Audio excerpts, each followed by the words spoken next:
Hello friends, எல்லாருக்கும் வணக்கம். இன்றைக்கி என்னெல்லாம் மீன் வாங்கியிருக்கோன்னு பார்க்கலாம். ஃபஸ்ட்டு பார்த்திங்கன்னா நண்டு தான். இந்த நண்டு பார்த்திங்கன்னா 200 கொடுத்தாங்க. ஆனால் நல்ல பெரிய நண்டு. இந்த 3 நண்டுமே பார்த்திங்கன்னா நல்ல 1 கிலோ அளவுக்கு இருந்துச்சு. நல்ல வெயிட்டாக இருந்துச்சு. சமைச்சும் பார்த்ததில் பார்த்திங்கன்னா நல்லா சதையாக இருந்துச்சு. செம்ம வெயிட்டு. நல்ல பெரிய நண்டு, ரொம்பவும் சூப்பராக இருந்துச்சு. ஃப்ரெஷ்ஷாக இருந்துச்சு. அதுதான் ரொம்ப முக்கியம். சில நண்டுலாம் பார்த்திங்கன்னா சொத்தையாக இருக்கும். அதுமாரி இல்லாமல் நல்லா இருந்துச்சு. அது கூடயே கொஞ்சம் நெத்திலியும் இருந்துச்சு. நெத்திலி மீன் வந்து சேர்த்து 200 போட்டாங்க. ரொம்பவே நல்லா இருந்துச்சு. ஃப்ரெஷ்ஷாக இருந்துச்சு. நல்லா பெருசாக இருந்துச்சு. ஒரு 10 தான் இருந்துச்சு. ஆனால் நல்லா ஃப்ரெஷ்ஷாக இருந்துச்சு. ஸோ இது 200. அடுத்தது என்னான்னு பார்க்கலாம். இது பார்த்திங்கன்னா இந்த பையில் வாழை மீன் இருந்துச்சு.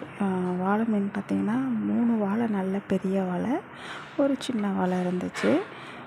இதுவும் இன்னும் கொஞ்சம் பொடி மீனெல்லாம் போட்டு 300 கொடுத்தாங்க. எனக்கு என்னமோ கொஞ்சம் அதிகமோ அப்படின்னு தோணுச்சு. ஆனால் ஃப்ரெஷ்ஷாக இருக்குது, ஐஸ்லாம் வைக்காத மீன் அப்படிங்கிறனால இந்த ரேஞ்சு வரும் அப்படின்னு சொன்னாங்க. சரி அப்படின்னு வாங்கியாச்சு. வாழை கொஞ்சம் பெருசாக இருந்தனால ஓகே அப்படின்னு வாங்கியாச்சு. இதை நல்லா வந்து நம்ம அந்த சுண்ணாம்பு போக தேய்ச்சிட்டு யூஸ் பண்ணோம்னா சமைச்சோம்னா சூப்பராக இருக்கும். நல்லா வறுத்தா ரொம்பவும் சூப்பராக இருக்கும். அதுக்கப்புறம் பார்த்திங்கன்னா இந்த வாழை மீன் கூட இந்த காரப்பொடி தான். காரப்பொடியுமே பார்த்திங்கன்னா நல்லா பெருசாக இருந்துச்சு. ஸோ அதனால் இது ரெண்டும், வாழை மீனும் காரப்பொடியும் சேர்த்து 300 கொடுத்தாங்க. காரப்பொடியும் நல்லா ஃப்ரெஷ்ஷாக இருந்துச்சு. புது மீன் எல்லாமே.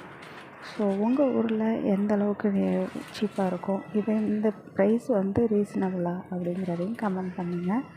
மேலும் நம்ம சேனலில் இதேமாரி நிறைய வீடியோ அப்லோட் பண்ணுறோம். இந்த சேனலுக்கு சப்போர்ட் பண்ணுங்கள். உங்களால் முடிஞ்ச சப்போர்ட் பண்ணுங்கள். பிடிச்சிருந்துச்சுன்னா உங்கள் ஃப்ரெண்ட்ஸ் அண்ட் ஃபேமிலிக்கு ஷேர் பண்ணிக்கோங்க. அடுத்த வீடியோவில் சீக்கிரமே பார்க்கலாம். இதெல்லாம் தான் இன்றைக்கி வாங்கினது. இது வந்து இன்றைக்கே எல்லாமே செஞ்சு சாப்பிட்ருவோமா அப்படின்னா அப்படிலாம் இல்லை. இந்த வாரத்துக்கு தேவையானது அப்படின்னு வாங்கியாச்சு. இது வந்து இந்த வாரம் ஃபுல்லாக யூஸ் பண்ணுவோம். இந்த வாரம் இல்லை, எவ்வளோ நாள் யூஸ் பண்ண முடியுமோ யூஸ் பண்ணிவிட்டு அதுக்கப்புறம் எப்போ போகிறோமோ அப்போ தான் மீன் வாங்குவோம். நீங்களும் இந்தமாரி தான் பண்ணுவீங்களா, இல்லை அன்னன்னைக்கு யூஸ் பண்ணுவீங்களா வாங்கி அப்படிங்கிறத சொல்லுங்கள். இங்கே எங்களால் ரெகுலராக மார்க்கெட்லாம் போக முடியாதனால கொஞ்சம் ஸ்டாக் வாங்கிட்டு அதுக்கப்புறம் யூஸ் பண்ணிப்போம். அடுத்த வீடியோவில் சீக்கிரம் பார்க்கலாம்.